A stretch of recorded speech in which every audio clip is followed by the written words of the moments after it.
Chers spectateurs, n'oubliez pas de liker et de vous abonner à notre chaîne pour écouter davantage d'histoires. Maintenant, commençons. En trouvant la note, elle transmettait le message. « Joey, je pars pour un certain temps. Je ne peux pas préciser la durée. Tu n'as aucune responsabilité dans cette situation. J'ai rencontré quelqu'un d'autre. Je te prie de ne pas me chercher ni de me contacter. J'ai besoin de faire cela. Avec affection, Shannon. » La disparition soudaine de ma femme, Michelle Shannon, après 21 ans de mariage, a été un choc complet et profond. Michelle et moi nous connaissons depuis notre enfance en raison des relations professionnelles de nos parents. Cependant, notre relation amoureuse n'a commencé que pendant notre première année à l'université. Avant cela, nous fréquentions des écoles publiques différentes. C'est à l'université que nous nous sommes vraiment rapprochés. Pendant nos dernières années, nous avons commencé à cohabiter, et nous nous sommes mariés l'été suivant notre diplôme universitaire. Shannon, une blonde énergique et vivante de taille et de corpulence moyenne avec des yeux bleus, et moi, de taille et de corpulence moyenne avec des cheveux et des yeux bruns, avons tous les deux 42 ans. Je suis praticien dans mon propre cabinet d'avocat, tandis que Shannon est directrice des soins infirmiers dans un hôpital local. Nous maintenons tous deux une bonne condition physique grâce à des activités telles que des séances de sport en salle, de la randonnée et du volleyball. Shannon pratique la danse aérobique à la salle de sport, tandis que je participe à des cours d'autodéfense et à des séances d'entraînement avec un sac de frappe. Ces activités fournissent un exercice aérobique efficace et aident à renforcer la musculature. Nous avons 2 enfants, tous deux à l'université. Marcus a 19 ans et Suzanne a 18 ans, actuellement en première année. En recevant la note un jour ensoleillé d'avril, j'ai immédiatement pris contact avec eux, en commençant par Marcus, et j'ai partagé le contenu de la note. Il a exprimé son choc, et je lui ai assuré que je le tiendrais informé. Suzanne, bien que moins surprise par la note, a admis qu'elle n'avait aucune connaissance préalable de l'intention de sa mère de partir de cette manière. « Que savais-tu, Suzanne ? Je suis naturellement curieux. » ai-je demandé. « Papa, je ne suis pas sûr de quoi que ce soit. J'ai simplement remarqué qu'elle déjeunait avec un collègue, » a-t-elle répondu. Lorsque je l'ai interrogée davantage, elle a mentionné que la personne était un ami de travail nommé William Nolan. « Mais tu avais des soupçons, n'est-ce pas ? » ai-je demandé, sentant son malaise face à l'explication. Je me sentais mal à l'aise, mais j'ai choisi de passer outre. « J'aurais dû t'en informer. Je m'excuse, » a-t-elle avoué. Elle t'a laissé. Ce n'est pas de ta faute. Ne t'inquiète pas. Je peux gérer ça, je l'ai rassuré. Par la suite, j'ai mené des recherches en ligne sur Nolan. C'est un médecin qui travaillait dans son hôpital jusqu'à la semaine précédente. Il semble qu'il ait depuis déménagé. Selon sa biographie, c'est un cardiologue divorcé de 40 ans. Cependant, au cours des 2 dernières années, il a occupé un poste d'administrateur à l'hôpital. Guillemets double. Un examen de sa situation en tant que médecin a révélé un incident survenu il y a 3 ans lors d'une opération, entraînant le décès du patient. D'après la photo, il semble être une personne grande, blonde et trapue. J'ai tenté de localiser son emploi actuel ou sa résidence, mais mes efforts ont été vains. J'ai contacté mon ami, qui est plus doué pour les recherches informatiques, et j'ai demandé de l'aide pour localiser Shannon et ou Nolan. Bill Marcus m'a assuré qu'il enquêterait et me préviendrait s'il découvrait quelque chose. En inspectant nos comptes, il était évident que le compte chèque de Shannon était resté intact, mais son dépôt automatique n'a pas été effectué ce mois-ci. De plus, elle a retiré plus de 200 000 $ du compte Vanguard, épuisant presque toutes les économies. Par la suite, j'ai de nouveau contacté Bill, en lui fournissant le numéro de compte et des détails supplémentaires, et je lui ai demandé de retracer la transaction. Il a ensuite contacté Vanguard au sujet d'un retrait en attente, et le représentant m'a assuré d'une communication ultérieure. Notre résidence était détenue en copropriété et avait une valeur approximative de 800 000 $.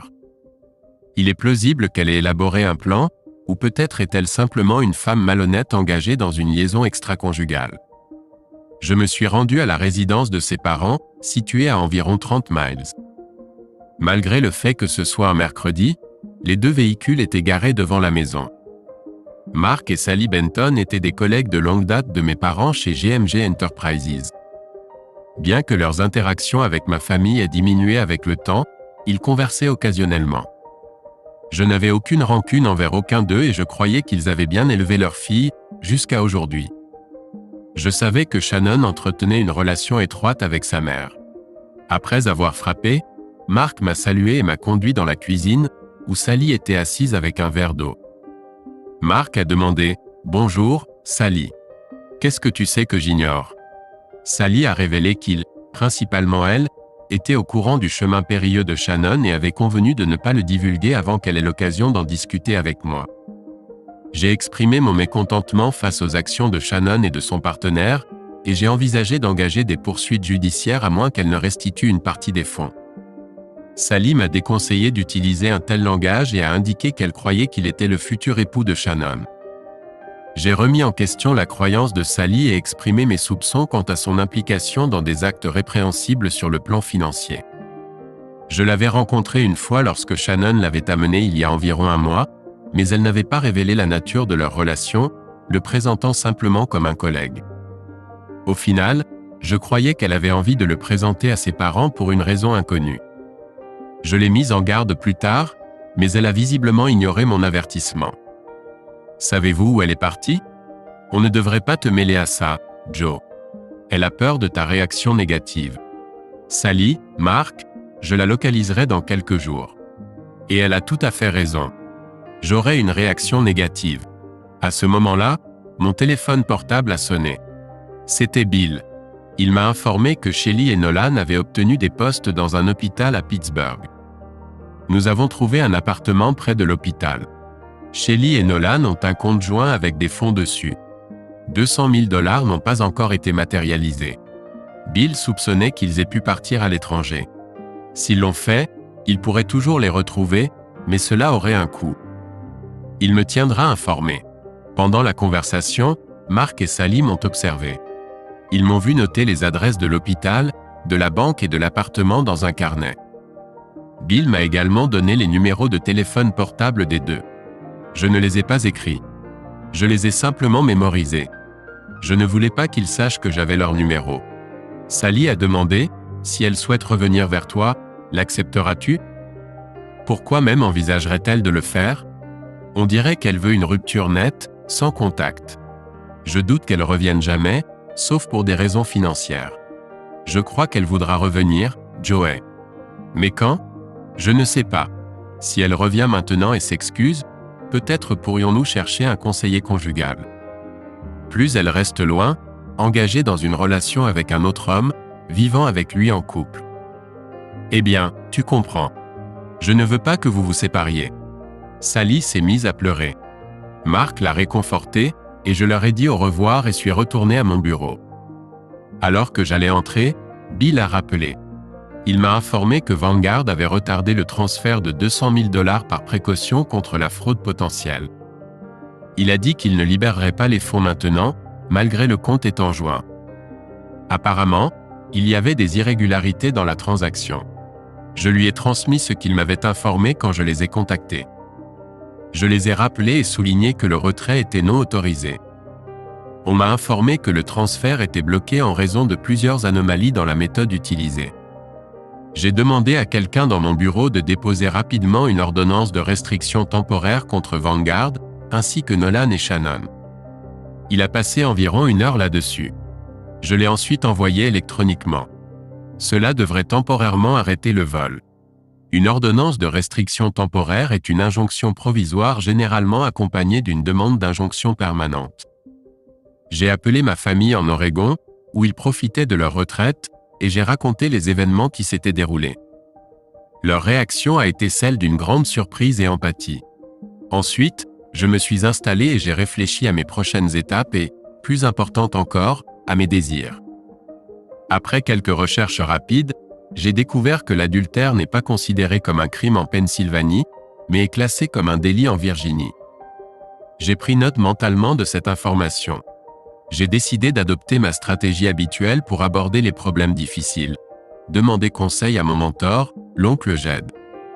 Jed, le frère aîné de ma mère, réside près de nous à Washington, D.C. Bien qu'il soit avocat et lobbyiste à la retraite, pour moi, il a toujours été une source de sagesse, non seulement en matière juridique mais dans la vie en général. J'ai demandé si je pouvais lui rendre visite, et nous avons convenu de dîner ensemble. J'avais prévu d'apporter une pizza gastronomique et de la bière. En attendant, j'ai contacté un détective privé que je connaissais et je lui ai confié la tâche de découvrir la durée de l'implication de Shannon avec Nolan. Il se peut qu'il s'agisse d'une liaison prolongée. Qui peut le dire? J'ai essayé de me rappeler s'il y avait eu des signes récents de la part de Shannon qui auraient pu éveiller des soupçons. Je venais de terminer un procès long et ardu qui avait duré 4 mois, au cours duquel nous avions obtenu un verdict favorable et négocié l'ampleur de la réduction. Peut-être que pendant cette période, je n'avais pas prêté suffisamment attention à Shannon. Pendant environ 6 mois, y compris la phase de préparation, nous avons continué à entretenir des relations sexuelles. Cependant, cela a cessé il y a 1 mois. J'aurais dû remarquer ce changement. Avant l'arrêt, il n'y avait eu aucune modification de sa réactivité ou de la fréquence de notre intimité. Peu importe à quel point j'étais occupé, je chérissais notre connexion physique. De plus, ce n'était pas le premier procès prolongé auquel je participais. En chemin vers la résidence de Jed, je me suis arrêté à la clinique pour une série de tests de dépistage des maladies sexuellement transmissibles avant de récupérer la pizza et la bière. Jed m'a accueilli à la porte de sa maison d'enfance familière. Sa dernière femme avait disparu il y a environ 1 an. Il avait été marié à la merveilleuse Hélène pendant 40 ans, mais elle était décédée de pneumonie il y a 5 ans. Depuis lors, il avait eu des relations avec plusieurs femmes, aucune n'avait duré. Aujourd'hui, il était seul. Qu'est-ce qui aurait pu attirer un avocat aussi occupé dans cet endroit isolé? Je lui ai exposé la situation, lui ai présenté la note et l'ai informé de mes actions. C'est évident. Cela ne semble pas être son genre. Je veux que tu restes ici un moment. Réfléchis à ta vie avec elle, à ce qu'elle impliquait. Je vais te chercher quelque chose à boire, a-t-il dit. Je reviendrai après un court laps de temps. J'ai accompli sa demande. J'ai réfléchi aux moments positifs que nous avons partagés. Nous avons partagé des rires, élevé des enfants, fait l'amour et communiqué. Nous avons tout fait ensemble en tant que couple. Je me suis retrouvé à verser des larmes silencieuses en absorbant la réalité. Elle a été ma seule compagne pendant plus de 2 décennies. Bien que nous ayons eu des enfants, elle était la seule que je chérissais et sur qui je comptais. Mes larmes coulaient alors que je me remémorais notre vie commune. Non, notre vie ensemble. Maintenant, elle a disparu. Comme ça. Comment a-t-elle pu me faire ça? J'ai conclu mes sanglots, enfouissant mon visage dans ma manche. Jed est revenu avec 2 boissons et une bouteille de whisky, me permettant de faire mon deuil. J'ai versé les boissons et les observé alors qu'il renversait maladroitement son verre et faisait de même. C'était une distraction bienvenue. Je l'ai regardé. Tu es incroyablement perspicace. Merci. Désires-tu son retour? Je désire ma vie passée, mais cela semble inatteignable. Je ne suis pas sûr de la vouloir de retour.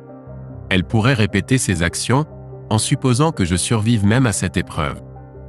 Je crois que tu as besoin de temps pour te remettre de tout cela. Tu pourrais avoir besoin d'aide. Je t'ai simplement offert un exutoire pour une partie de la douleur, mais tu as besoin de plus d'aide que je ne peux offrir. Mon bilan après Hélène n'est pas très louable. Mais tu continues à t'engager dans l'intimité. Oui, mais ce n'est pas suffisant quand tu as déjà tout. Nous avons eu une discussion de 2 heures sur la nature de nos mariages, échangeant nos pensées et nos émotions. Des larmes ont également coulé de ses yeux.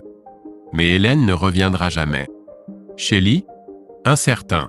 J'ai commencé à réaliser que je pourrais ne pas pouvoir rester avec elle plus longtemps.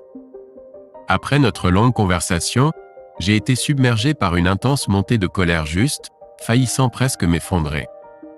Je me suis levé et suis sorti dans la rue en titubant. J'ai commencé à frapper un vieux sac lourd accroché à un arbre dans la cour arrière, consumé par une rage furieuse plus intense que jamais. Chaque coup était dirigé contre Shelly. Je l'ai frappé au visage et au corps, bouillonnant de rage. Jed observait depuis le porche. Il a ensuite avoué qu'il avait failli composer le 911. Juste au moment où il s'apprêtait à appeler, le sac est tombé de l'arbre, propulsé à travers la clôture dans la cour du voisin par l'un de mes coups. Je me suis effondré au sol, en pleurs. Jed m'a aidé à rentrer à la maison et a fait de son mieux pour me calmer. Néanmoins, j'étais complètement épuisé.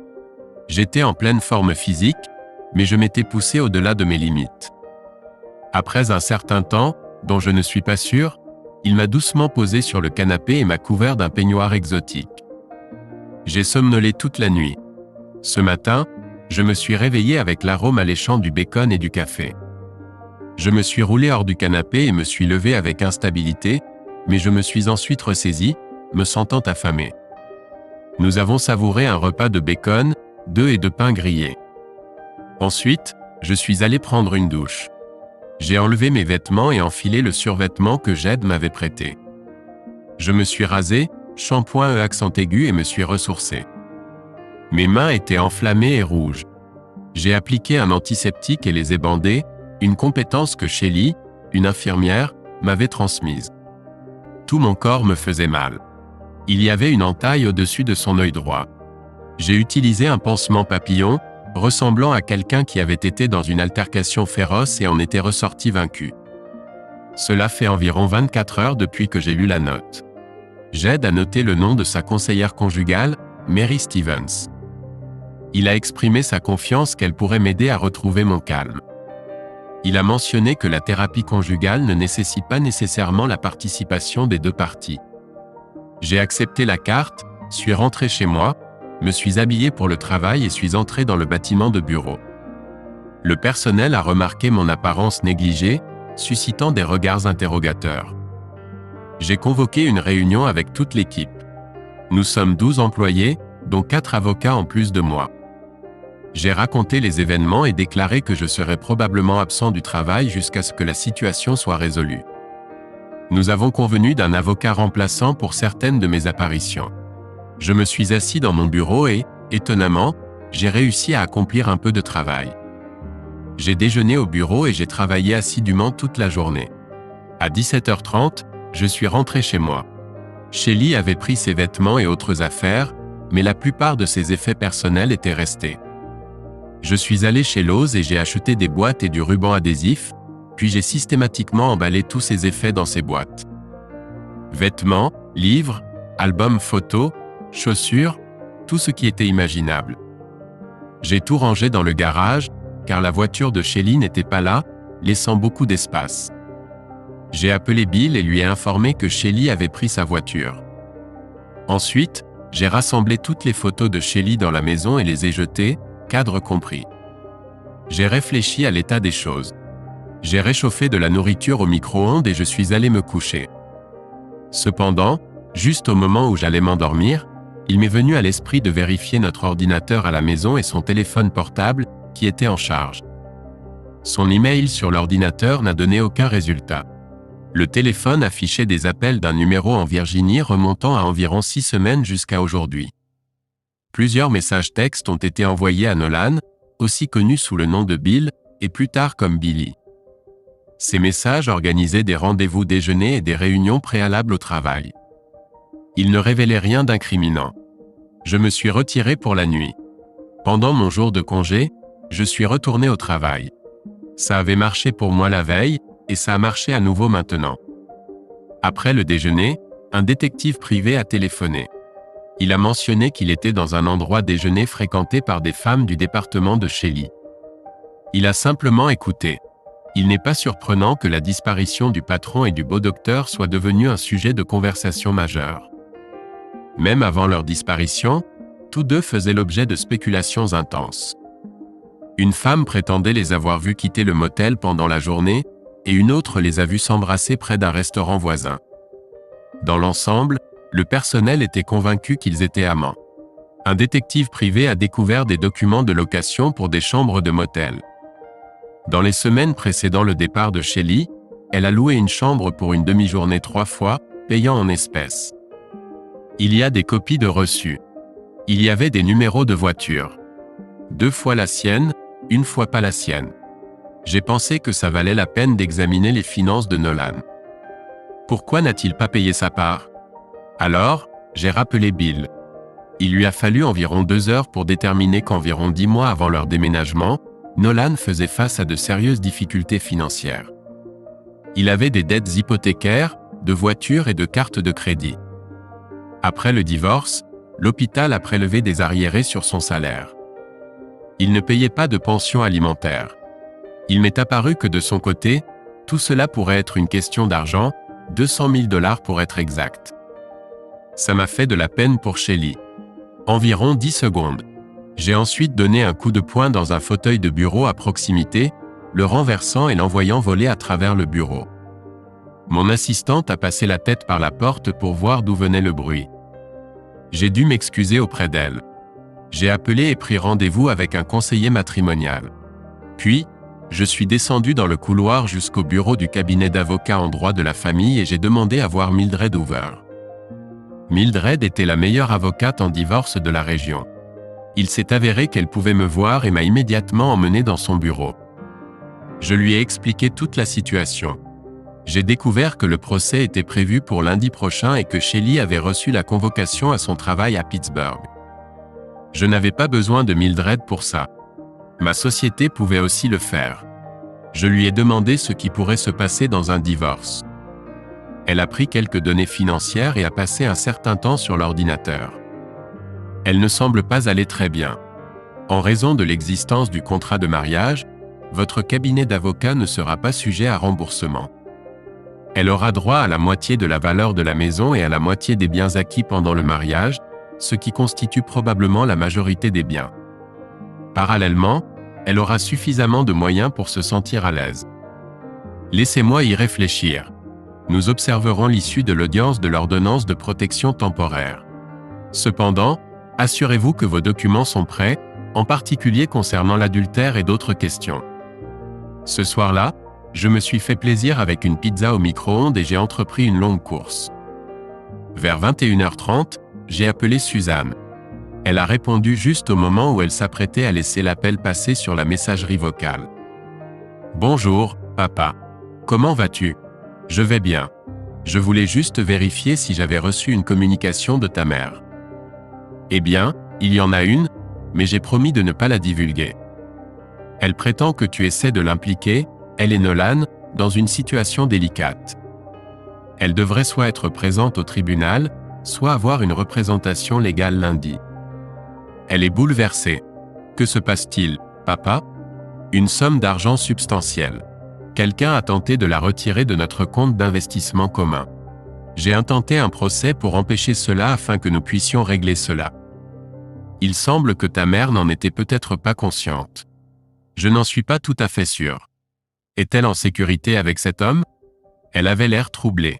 Je ne sais pas si elle est en sécurité. En fin de compte, c'est sa décision. Si elle se sent menacée, elle peut partir. Pourquoi tu demandes ? Pourquoi tu demandes ? En arrière-plan, on pouvait entendre des cris, une voix masculine. Je n'ai pas entendu ce qu'il a dit, mais il semblait agité. Maman m'a assuré qu'il n'y avait pas lieu de s'inquiéter. J'espère que c'est le cas. Il n'y a rien que nous puissions faire d'ici. Nous avons discuté de ses études et du nouvel ami qu'elle s'était fait, puis nous avons raccroché. J'ai passé un week-end chargé. La journée décisive était le lundi, avec l'ordonnance de protection temporaire le matin et une réunion avec un consultant l'après-midi. J'ai parlé à Marcus, qui n'avait rien entendu de sa mère, et je suis allé à la salle de sport. Là-bas, j'ai croisé Clara Barton, une infirmière proche de Shelly. Clara m'a repéré et a tenté de sortir par la sortie arrière. J'ai réussi à l'intercepter avant qu'elle ne le fasse. Je ne veux pas parler, Joe. Ça ne changera rien. Tu savais qu'elle avait une liaison, Clara. Pourquoi ne m'as-tu pas informé ? Elle a dit que tu aurais mal réagi. Peut-être que tu serais devenue cruelle. Je suis plus sa confidente, et je ne te connais pas assez pour savoir si elle ment. Et cet homme alors ? Nolan, n'est-il pas une source de problème ? Parce que c'est l'impression que j'ai eue. Oui, il est une source de problème. Je lui ai dit. Cependant, elle était repentante. Elle recevait l'affection qu'elle désirait. Elle croyait être amoureuse, et il était son fiancé. Oui, j'ai entendu cela de sa mère. Au lieu de se faufiler comme elle l'a fait, j'aimerais qu'elle communique avec moi. J'attends son retour prochainement. Il n'est pas son fiancé. Si tu es patient, tout cela peut diminuer. Non, cela ne diminuera pas. Elle a fait ses propres choix et maintenant elle ne peut pas chercher refuge dans les miens. Clara m'a jeté un coup d'œil puis a repris nonchalamment son entraînement sur le tapis roulant. Elle avait l'air impressionnante dans sa tenue de spandex moulante. Je l'ai ouvertement observée lorsqu'elle est retournée vers la machine d'exercice. Elle a croisé mon regard et m'a souri. Je suis resté là, à la regarder de derrière. Elle m'a regardé à travers le miroir en face d'elle, toujours en souriant, puis a augmenté la vitesse sur la machine. Cela accentuait sa silhouette attrayante lorsqu'elle bougeait. Je lui ai envoyé un baiser et je suis parti, mais la rencontre est restée dans mon esprit. Je pensais que je pourrais bientôt être libéré. Il n'y a rien de mal à commencer. Cette conversation délicieuse avec Clara a amélioré mon humeur. J'étais habillé en short de sport ample et j'étais à l'autre bout du couloir. Je me suis installé sur la machine de presse à jambes et je l'ai chargée d'un poids substantiel. Ensuite, j'ai commencé mes répétitions, 3 séries de 12. Ensuite, j'ai augmenté le poids. J'ai remarqué que Clara descendait du tapis roulant et s'approchait de moi. Nos regards se sont croisés. Elle s'est tenue près de la machine et m'a observé terminer 3 séries de 12 soulevés lourds. Ce n'était pas facile. Enfin, j'ai baissé le poids et je suis resté là, à respirer lourdement et à la regarder. Elle a dit « Je me sens coupable, mais je suis prête à passer outre si tu veux prendre une douche chez moi, de l'autre côté de la rue. » D'accord. Je vais chercher mes affaires et te rejoindre à l'entrée. Pas besoin d'apporter tes affaires. Tu peux les récupérer plus tard. Elle a souri à nouveau, en se léchant les lèvres. J'espère que tu n'es pas trop fatigué. Clara avait environ 30 ans, de taille moyenne, avec une silhouette voluptueuse. Elle avait les cheveux bruns et les yeux noisettes, et était conventionnellement belle. Elle était précédemment mariée et maintenant divorcée. Sans aucun doute, elle était mon sujet de récupération le plus réussi. Je me suis levé du banc et je l'ai suivie à l'extérieur. Il n'y avait que 2 autres personnes, un homme et une femme. Ils nous ont tous les 2 regardés en souriant lorsque nous sommes partis.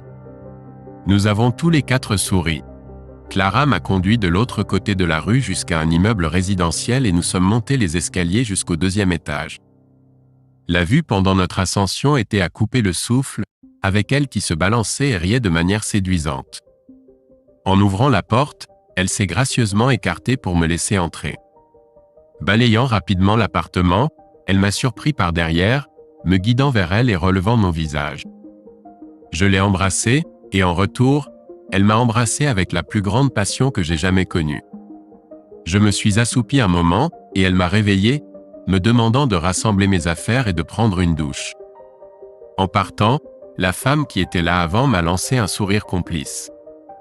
À mon retour, Clara s'était déjà douchée. J'ai fait de même et enfilé un autre short de sport de mon sac. Nous aurons besoin de quelque chose à manger et de la bière, a-t-elle fait remarquer, sortant 2 bouteilles de bière légère du réfrigérateur et une pizza du congélateur. Pendant que la pizza cuisait, nous avons commencé à savourer nos boissons. « Étais-tu sérieux quand tu as dit que tu ne la reprendrais pas ?» a-t-elle demandé. Peut-être que j'ai été un peu impulsif à ce moment-là, ai-je admis. Aujourd'hui, avec toi, peut-être que c'est une affaire sérieuse. Par conséquent, si elle l'a fait, alors toi aussi. Avoir des relations sexuelles avec toi peut être une raison très persuasive pour avancer. En tout cas, pourquoi tout le monde suppose qu'elle voudra revenir ? Elle doit avoir beaucoup réfléchi à partir. Elle réalisera bientôt son erreur. Peut-être alors trouvera-t-elle le courage de te demander de la reprendre. Mais peut-être pas. Elle pourrait être trop honteuse. Laisse-moi te dire quelque chose. Elle entretient une relation sexuelle avec cet homme depuis longtemps. Je ne pense pas pouvoir accepter cela. Notre relation est probablement en ruine. Je n'arrive pas à imaginer qu'elle me demande de changer d'avis. Eh bien, mon cher, quoi qu'il arrive avec ça, tu peux toujours regarder ici et je vais essayer de te rendre fou. Je te le promets. J'ai fini ma bière. Le micro-ondes a bipe accent aigu, et elle a sorti la pizza. Nous l'avons mangée en 15 minutes. Nous avons bu plus de bière. Ensuite, nous nous sommes fait du bien à nouveau. Et c'était incroyable. Je suis tombé amoureux. Nous avons fait l'amour toute la nuit. Le matin, je me suis réveillé à côté d'elle. Nous sommes peut-être les deux personnes les plus sexuellement compatibles au monde. C'était mon avis réel. J'y ai pensé en me brossant les dents. Ça ne m'a pas pris longtemps pour en arriver à cette conclusion. Je pense que nous devrions aller chez moi pour que je puisse me changer et vérifier mes emails. Si tu t'assois plus loin de moi dans la voiture, on pourra y arriver. Juste un court trajet. Elle a ri et je l'ai rejointe. On roulait par terre en riant. Quand tout s'est calmé, nous avons décidé de tenter le coup, pour ainsi dire. Notre fureur s'est un peu apaisée. Nous nous sommes habillés et sommes allés chez moi. Autant que je sache, elle n'était jamais entrée et a commencé à regarder autour. Pendant qu'elle faisait cela, j'ai réussi à faire un peu de travail. Je suis monté à l'étage et j'ai enfilé un nouveau short et une nouvelle chemise. C'était dimanche. J'ai allumé le baseball. J'ai découvert qu'elle était une grande fan. Moi aussi. Nous avons regardé pendant presque 1 heure avant que je commence à la caresser. Cette fois, nous sommes montés à l'étage dans la chambre principale. Clara m'a regardé en pleurant et a dit « Joey, je suis tombée amoureuse de toi. Je veux juste te remercier pour tout. » Maintenant, elle pleurait et j'ai commencé à pleurer aussi. À la fin, nous nous sommes séchés. J'ai dit « Je me demande ce qu'il y a dans le match. » Nous sommes redescendus et avons regardé les 2 dernières manches. Elle connaissait vraiment beaucoup de choses sur le jeu et savait quand les joueurs de l'équipe à domicile allaient essayer de voler la balle ou de faire un coup sûr. Elle était complètement impliquée dans le jeu jusqu'au bout. Moi aussi. Je nous ai préparé à manger, un rôti de poulet. Nous avons mangé et bu du vin. Nous nous sommes beaucoup caressés. Des caresses amoureuses. En la regardant, droit dans les yeux, j'ai réalisé que je voudrais toujours qu'elle soit à mes côtés. Elle a dit « Je suis amoureuse de toi, Joe, et je me battrai pour le garder. Tu n'as pas besoin de te battre. Je suis tout à toi. » Je me tenais au tribunal avec un avocat de mon cabinet lorsque Nolan et Shelly sont entrés avec leur avocat. L'avocat de Vanguard était également présent. Le juge Colson prit place sur le banc. Shelly évitait de me regarder dans les yeux. Nolan a brièvement croisé mon regard avant de se détourner. L'avocat de Vanguard a exprimé ses préoccupations et les raisons derrière le transfert bloqué. La directive de transférer des fonds provenait d'un ordinateur non reconnu.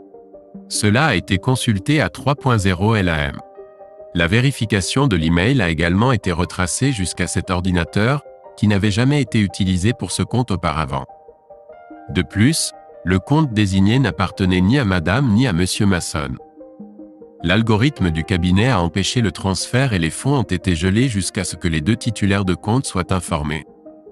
L'avocat a exprimé la réticence de son cabinet à assumer la responsabilité en cas de litige sur les fonds, d'où leur satisfaction d'obtenir l'ordonnance de restriction temporaire. Mon avocat a soutenu que les fonds étaient détenus conjointement et avaient été retirés sans mon consentement ni ma connaissance, même face à mon objection. Il a développé le départ soudain de Shelly, sa démission de son emploi, son déménagement à Pittsburgh et sa cohabitation avec William Nolan. Leur avocat a soutenu que Shelly avait le même droit de retirer des fonds du compte que moi, et que les fonds devraient être dirigés vers le destinataire prévu par elle. Le juge a demandé aux représentants de Vanguard « Où les fonds doivent-ils être dirigés ?» À quoi la réponse a été « Vers un compte bancaire local appartenant uniquement à William Nolan ». Le juge a ensuite demandé « Avez-vous déterminé l'identité de la personne qui a tenté le transfert ?» Non, cela dépasse actuellement nos capacités, a été la réponse. Le juge a ensuite demandé « Madame Mason, veuillez prêter serment. » À cela, Shelly a semblé se replier sur elle-même, et Nolan a tendu la main vers elle. La secrétaire lui a demandé de lever la main droite. Elle a réussi à le faire avec une certaine hésitation. Lorsqu'on lui a demandé si elle jurait de dire la vérité, elle a répondu « Oui. » Madame Mason, êtes-vous mariée à Joseph Mason? Oui. Possédiez-vous conjointement un compte avec lui chez Vanguard? Oui. La semaine dernière, avez-vous tenté de retirer $200 000 de ce compte? Non, a-t-elle répondu, son regard se promenant anxieusement autour d'elle. Nolan a rejeté sa main et s'est écarté. Avez-vous donné la permission à quelqu'un de retirer de l'argent? Pas vraiment. Veuillez expliquer. Bill, Monsieur Nolan, a demandé d'emprunter 20 000 $ pour régler plusieurs dettes en retard. J'ai consenti à contre-cœur. Il a demandé mon mot de passe. Après avoir déménagé, mon ordinateur ne fonctionnait pas. Je lui ai donné mon mot de passe. Il a utilisé son ordinateur et je l'ai utilisé pour les emails. Il s'est assis devant pendant quelques minutes puis l'a éteint. Je n'étais pas au courant des 200 000 $. Quand avez-vous réalisé que c'était le montant exact auquel il faisait référence? Lorsque j'ai reçu une notification écrite, le juge a jeté un coup d'œil à Nolan et a pris note dans son carnet. Monsieur Nolan, pourriez-vous indiquer votre nom et votre adresse? Je ne suis pas là pour être impliqué dans cela. Je suis venu pour aider Michel. Veuillez simplement vous conformer à l'ordre, monsieur. Il s'est conformé. J'avais déjà l'information. Le juge a demandé à mon avocat, est-ce que monsieur Mason va entamer une procédure de divorce? Oui. La poursuite a déjà été préparée et sera soumise cette semaine. Un juge a ordonné à Vanguard de geler le compte jusqu'à ce qu'un tribunal de droit de la famille puisse examiner les actifs. Il a informé mon avocat qu'il devait soumettre la demande d'ici la fin de la journée demain. Sinon, il réexaminerait la décision de gel. J'ai vu Shannon s'effondrer sur une chaise à la table. Nolan s'est précipité dehors. Elle est restée là tranquillement, la tête entre les mains. La petite salle d'audience était vide. Il ne restait que Shannon et moi. Le huissier voulait que nous partions pour qu'il puisse verrouiller la porte. Je l'ai escorté dans le couloir. Nolan était introuvable. Seules quelques personnes se promenaient dans le couloir. J'ai regardé Shannon. « Tu es venu ici avec cet idiot ?» Elle m'a fixé du regard. « Oui. Je pense que tu dois prendre le bus pour retourner à ta nouvelle vie. » Joey, je suis désolé que cela soit arrivé. Je pensais juste qu'il était à moi. Fiancé. C'est ce que tu as dit à ta famille. On dirait que je me suis trompé. Quel imbécile. Je ne peux pas exprimer à quel point je suis profondément blessé et contrarié par le fait que tu as écrit cette courte note et mis fin à un long mariage. Joey, notre mariage n'est pas terminé. Je vois que j'ai été stupide. Je souhaite revenir. Être ta femme. Des larmes coulaient sur ses joues. Je suis désolé, Shannon.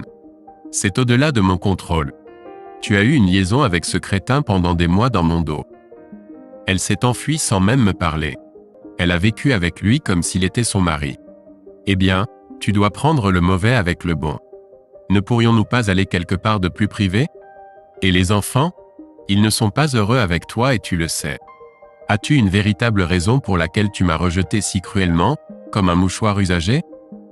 Non, je l'aurais précédemment proclamé comme mon âme sœur. C'est ce que j'ai dit. Je pensais que ce serait plus simple pour toi si nous faisions une rupture nette.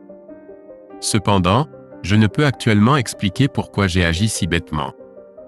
Elle s'est mise à pleurer sincèrement. Je n'aimais pas la voir dans cet état, mais je me suis abstenu de tout contact. J'en ai fini avec elle, du moins en tant qu'épouse. Tout a ses limites. Oui, et Clara. C'est mon âme sœur. Eh bien, elle est l'incarnation d'une partenaire sexuelle. Et je l'aime même au-delà de ça. C'est ainsi que ça me semble. J'ai demandé les projets de Shannon. J'ai un travail à Pittsburgh. Je suis de service demain. J'ai besoin de payer le loyer là-bas. J'ai signé un bail d'1 an. J'expulserai Bill et verrai ce qui se passe. Peut-être que tu finiras par ressentir ma perte. Si c'est le cas, informe-moi, d'accord? Certainement, il est probable que tu me manqueras. Cependant, j'aimerais comprendre ce qui a mal tourné. Je suis toujours choqué et perplexe. Je croyais que tout allait bien entre nous. Je n'ai même jamais soupçonné quoi que ce soit. Quand je pourrai l'exprimer, je te le ferai savoir. Elle m'a embrassé et est partie. J'étais perdu quant à ce que penser. J'éprouvais une profonde tristesse, au point de pleurer ouvertement lorsqu'elle a franchi le seuil. Sous la tristesse, je nourrissais une colère bouillonnante en moi. J'ai conclu qu'une séance avec un thérapeute était impérative et je me suis rendu à un rendez-vous cet après-midi après avoir déjeuné chez Subway, un sandwich chaud au thon avec une couche de fromage fondu. Mary Stevens, conseillère matrimoniale, a souligné qu'elle n'est pas thérapeute. Elle s'occupe principalement des mariages en difficulté et de leurs conséquences, si nécessaire. À première vue, elle semblait être une grand-mère aux cheveux gris.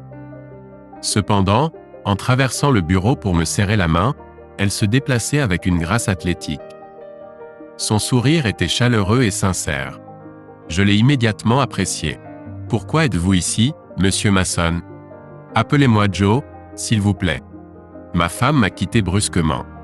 Elle a laissé une courte note et a déménagé à Pittsburgh pour être avec son nouveau partenaire.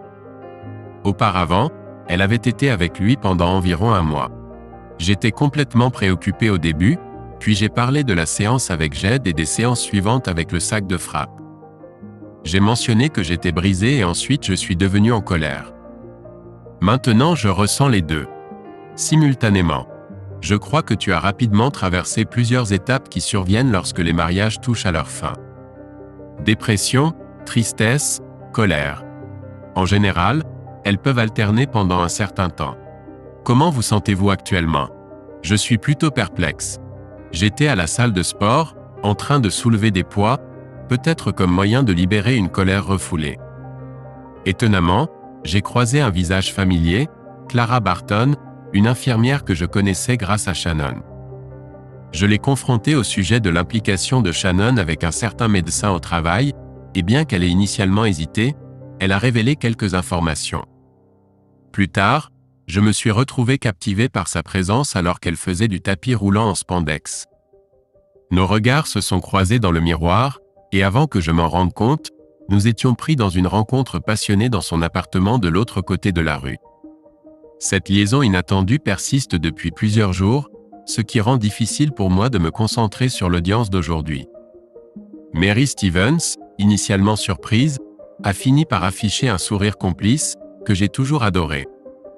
Il semble que, du moins sur le plan physique, tu sois attiré par Clara Barton, l'infirmière.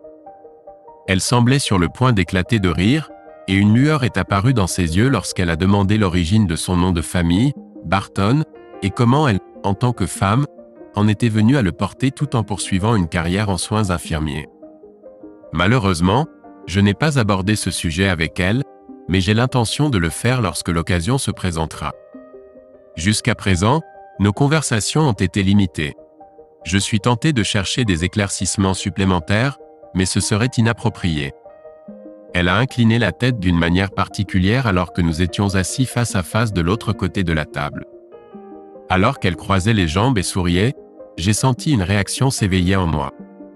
Cette femme m'avait ensorcelé, semblant totalement différente de la figure de grand-mère que j'avais initialement rencontrée. Sentant quelque chose d'anormal, j'ai suggéré qu'elle semblait me transmettre un message, une manière d'illustrer mes expériences. Elle a modifié son expression, semblant quelque peu surprise et, oserais-je dire, impressionnée, avant de reconnaître mon observation perspicace, particulièrement pour un homme. Elle a ensuite exprimé des inquiétudes concernant son acuité professionnelle en diminution, à quoi j'ai assuré qu'elle avait effectivement atteint l'effet escompté. J'ai croisé les jambes et détourné le regard. Le cœur de mon message, que je crois avoir efficacement transmis, est que tu pourrais être particulièrement susceptible aux avances sexuelles en ce moment, risquant de tomber sous le charme de femmes qui voient une opportunité.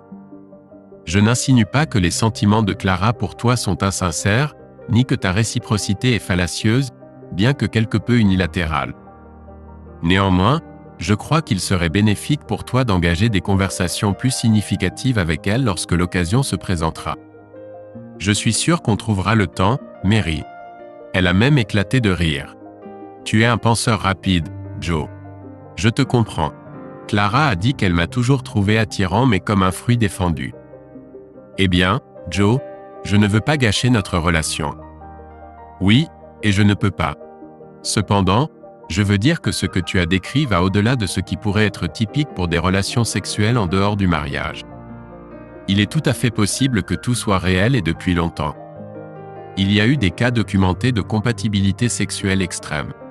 Très inhabituels. Peut-être parce qu'il y en a plus, mais ils ne sont pas signalés aussi souvent. Je soulève cela parce que je veux essayer de séparer ta nouvelle relation avec Clara de ton mariage pour le moment. Pourquoi ? Une nouvelle relation ne fait-elle pas partie de mon choix ? Si, elles le sont. Cependant, j'aimerais traiter le mariage tel qu'il était, et cela pourrait affecter ton comportement futur. D'accord, je comprends.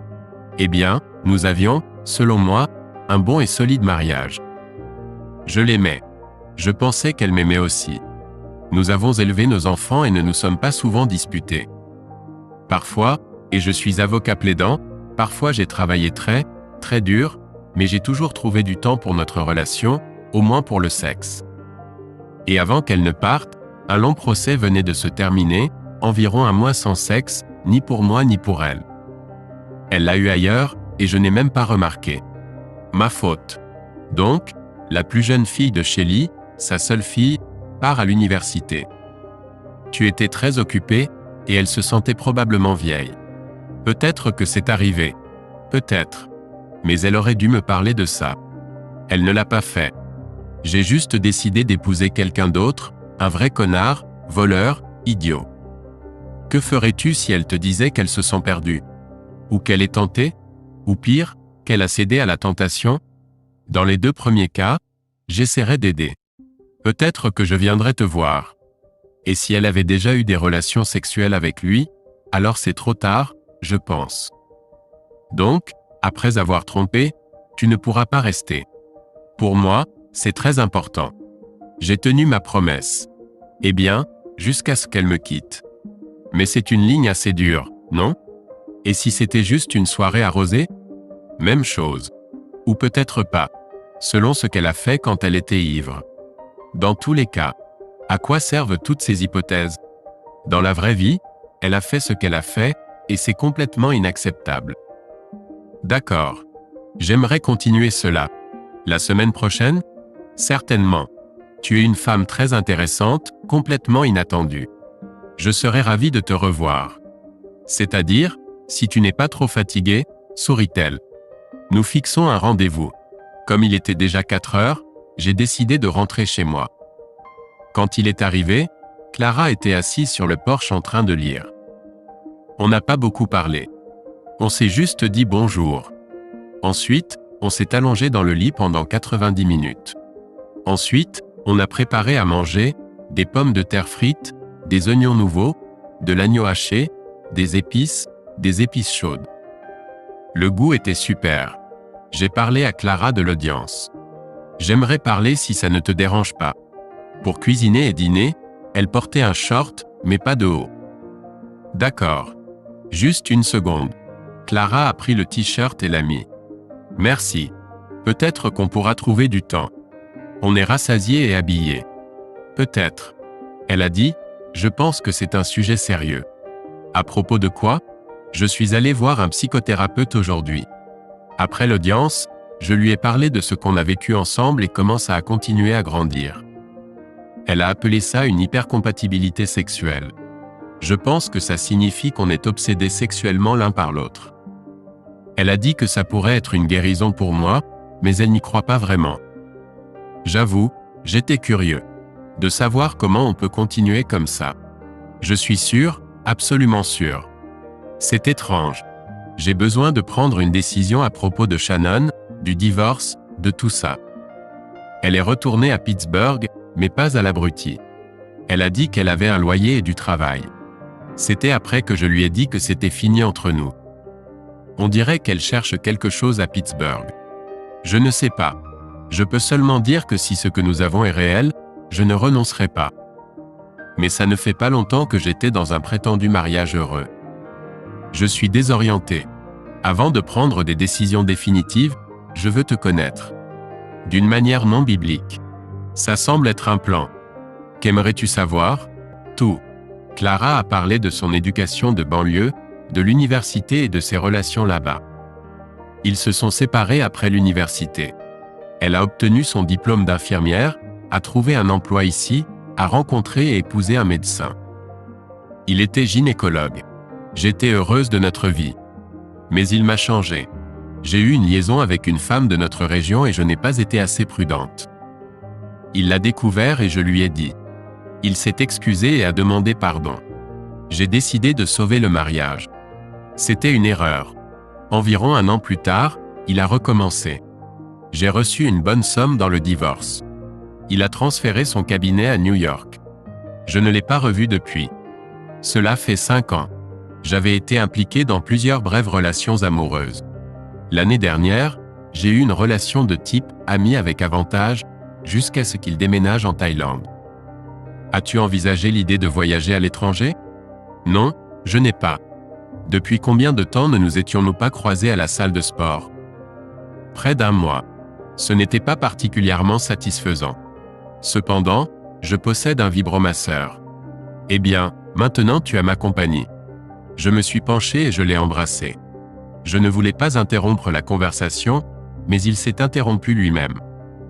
Plus tard, nous avons repris notre discussion au lit. Elle m'a demandé des informations sur moi, et j'ai donné un aperçu assez complet de ma vie jusqu'à présent. Elle était bien informée des dernières années, donc je me suis concentré sur des expériences antérieures. Nous nous sommes finalement endormis. Je crois que le corps ne peut endurer que tant de choses.